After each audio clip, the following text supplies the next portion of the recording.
বন্ধুরা 2015 সালের 24 মার্চ জার্মানউইংস এয়ারলাইন্সের একটি বিমান 9525 স্পেনের বার্সেলোনা এয়ারপোর্ট থেকে জার্মানির ডসেলডো এয়ারপোর্টের উদ্দেশ্যে রওনা দেয়। উড়ানের প্রায় 10 মিনিট পর প্লেনের লিডিং অ্যালটিটিউড 38,000 ফুট উচ্চতায় 700 কিলোমিটার প্রতি ঘন্টা বেগে উড়তে শুরু করে। কিন্তু হঠাৎ করে উড়ানের 2 ঘন্টা পর বিমান তার 38,000 ফুট উচ্চতা থেকে নিচে নামতে শুরু করে। কি হয়েছিল সেই দিন জার্মানউইংস এয়ারলাইন্সের এই বিমানের সাথে? কেনই বা ল্যান্ডিং করার আধা ঘন্টা আগে বিমান তার উচ্চতা কমাতে থাকে?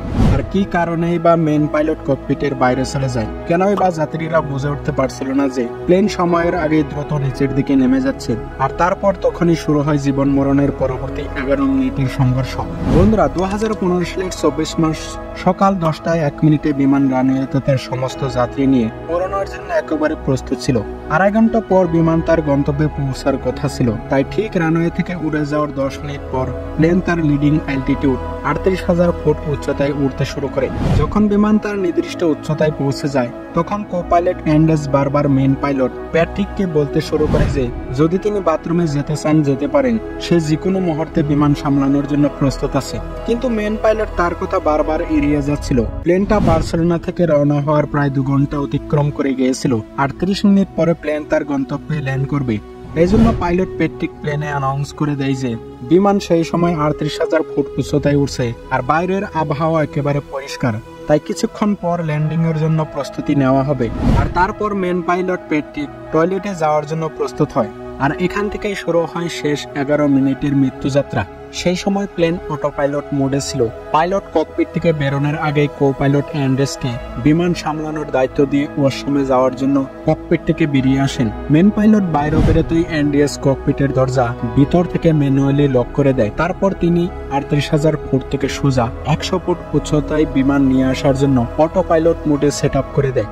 এর ফলে বিমান প্রথম পর্যায়ে স্বাভাবিকভাবে স্মুথলি নিচের দিকে নামতে থাকে, যার ফলে যাত্রীদের কোনো ঝটকাও লাগেনি আর প্লেনটা যে নিচের দিকে যাচ্ছে সেটাও অনুভব করেনি। তাই যাত্রীরা শান্ত মনেই নিচের দিকে নামতে থাকে। এটা থেকে এটিসি পাইলটের সাথে যোগাযোগ করার চেষ্টা করে আর দ্রুত মেসেজ পাঠায়, কিন্তু পাইলটের তরফ থেকে কোনো উত্তর আসে না।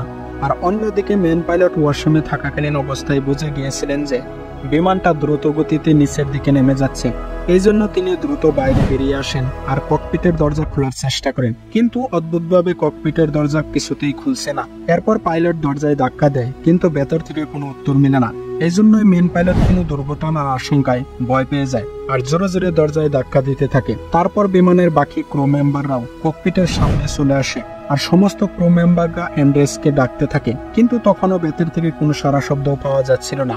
এদিকে পাইলট এবং ক্রু মেম্বারদের ককপিটের দরজা এবং চিৎকার করতে দেখে যাত্রীরা সত্যিটা জেনে যায়।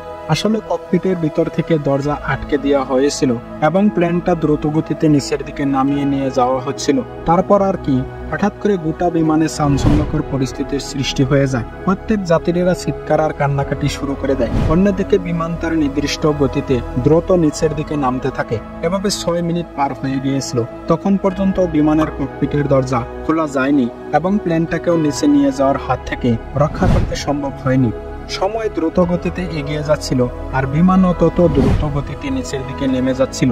যখন মেন পাইলট দরজা খোলার চেষ্টা করছিলেন, কিন্তু ব্যর্থ চেষ্টার কারণে যাত্রীদের আরো বেশি ভয়ঙ্কর করে তুলেছিল। যখন দরজা খোলার সমস্ত চেষ্টা ব্যর্থ হয় তখন ক্যাপ্টেন প্যাট্রিক কোনো ধাতব জিনিস দিয়ে দরজায় শেষ আঘাত করে। হয়তো এটাই ছিল ক্যাপ্টেনের দরজা খোলার শেষ প্রচেষ্টা। ককপিটের দরজা বুলেট প্রুফ হওয়ার কারণে এতে দরজা খুলে না। তখনই বিমান নিচে যাওয়া থেকে আটকানোর অ্যালার্মের শব্দ বন্ধ হয়ে যায়। বন্ধুরা আপনাদেরকে জানিয়ে রাখি, এটা একটা এমন অ্যালার্ম যা বিমান ব্যালেন্স করার মতো পরিস্থিতিতে বেজে ওঠে। এই অ্যালার্ম বন্ধ হওয়ার পর পাইলট বুঝে গিয়েছিলেন যে আর কিছুক্ষণের মধ্যে এই সব কিছু শেষ হয়ে যাবে। আর তখন বিমান 1 মিনিটে প্রায় 3,000 ফুট নিচে নেমে যাচ্ছিল আর মাত্র 11 মিনিটে প্রায় 34,000 ফুট নিচে নেমে আসে।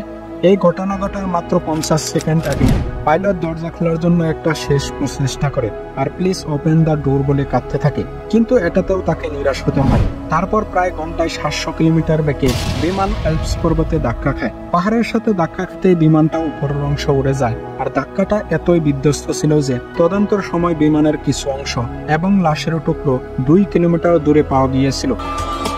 যখন বিমানের ব্ল্যাক বক্স তদন্ত করা হয় তখন এমন কিছু তথ্য পাওয়া যায় যেটা শুনে সবাই চমকে যায়। সম্পূর্ণ তদন্ত হওয়ার পর জার্মান ইনভেস্টিগেশন টিম প্রথমবার বিমানের ভিতরে শেষ 11 মিনিটের কথাবার্তার সম্পূর্ণ রেকর্ডিং প্রকাশ করে। আর এই রেকর্ডিং থেকে জানা যায় যে যখন জার্মান উইংস এয়ারলাইন্সের বিমান 155 জন যাত্রী নিয়ে অ্যালপস পর্বতের সাথে ধাক্কা খায়, তার আগে 20 মিনিট পর্যন্ত দুজন পাইলট স্বাভাবিকভাবেই কথাবার্তা বলছিলেন। কিন্তু তারপর থেকে ধীরে ধীরে কো পাইলটের ব্যবহার বদলে যায়। সে তার ক্যাপ্টেনের সাথে প্রতিটা প্রশ্নের উত্তরে মিথ্যা বলতে শুরু করে। পাশাপাশি কো পাইলট মেন পাইলটকে বারবার ককপিটের বাইরে যাওয়ার জন্য উস্কাচ্ছিল। কো পাইলট মেন পাইলটকে বলছিলেন যে আপনার যখন ইচ্ছা তখনই বাইরে যেতে পারেন, আমি প্লেনের দায়িত্ব সামনে নিতে পারবো। তাই মেন পাইলট ঘোষণা করে যাচ্ছিলেন যে 30 মিনিটের মধ্যে প্লেন ল্যান্ড করবে আর বাইরের আকাশও পরিষ্কার ছিল। এই ঘোষণার পর পাইলট ককপিটের বাইরে বেরিয়ে যান। অন্যদিকে যাত্রীরাও প্লেন ল্যান্ড করার অপেক্ষা করতে শুরু করে। তখনই কো পাইলট ভেতর থেকে দরজা ম্যানুয়ালি বন্ধ করে দেয়, কারণ ককপিটের দরজা এমনভাবে বন্ধ না করলে বাইরে যাওয়া পাইলটকে ভেতরে আসা থেকে আটকানো সম্ভব ছিল না। সাধারণত সুরক্ষার কথা মাথায় রেখে প্লেনে উভয় পাইলটের কাছেই দরজার ইলেকট্রনিক লকের পাসওয়ার্ড থাকে, কিন্তু দরজা ম্যানুয়ালি লক করার কারণে সেটা পাসওয়ার্ডের সাহায্যে খোলা সম্ভব হচ্ছিল না। শেষ কয়েক মিনিটে কো পাইলটের মাথায় কিভাবে মৃত্যুর নেশা চেপেছিল সেটা এটিসির পাঠানো সিগন্যালের উত্তর না দেওয়ার বিষয় থেকে সহজেই অনুমান করা যায়। ব্ল্যাক বক্স অনুযায়ী এই বিমান দ্রুত নিচের দিকে নামতে দেখে এটিসির তরফ থেকে অনেক সিগন্যাল পাঠানো হয়, কিন্তু কো পাইলট চুপচাপ বসে থাকেন। এমনকি কো পাইলটের নিঃশ্বাসের স্পিডও স্বাভাবিক ছিল, অর্থাৎ সবকিছু জানার পরেও বিমান যে কোনো মুহূর্তে ক্র্যাশ করতে পারে, সেও মারা যেতে পারে। এটা বোঝার পরেও কো পাইলট একটু ভয় পাননি, প্লেনটাকে দ্রুত নিচের দিকে নামতে দেন। ব্ল্যাক বক্সের কিছু আওয়াজ এবং চিৎকার এতটাই ভয়ঙ্কর ছিল যে সেটা শুনলে যে কেউ আতঙ্কিত হয়ে যাবে, বিশেষত শেষ 5 মিনিটে। এই 5 মিনিট যখন প্রথমবার যাত্রীরা বিষয়টা জানতে পারে এবং বুঝতে পারে কো পাইলট ককপিটের ভিতর থেকে দরজা বন্ধ করে রেখেছে আর মেন পাইলট বাইরে আছে, আর সে অবস্থায় যখন যাত্রীদের চোখ জানলার বাইরে গিয়েছিল তখন সবাই অবাক হয়ে যায়, কারণ যাত্রীরা জানলার বাইরের তাকানোর পরে অনুভব করতে পারে যে প্লেনটা দ্রুত গতিতে নিচের দিকে নেমে যাচ্ছে। যাত্রীরা বুঝেই গিয়েছিল যে তাদের মৃত্যু নিশ্চিত।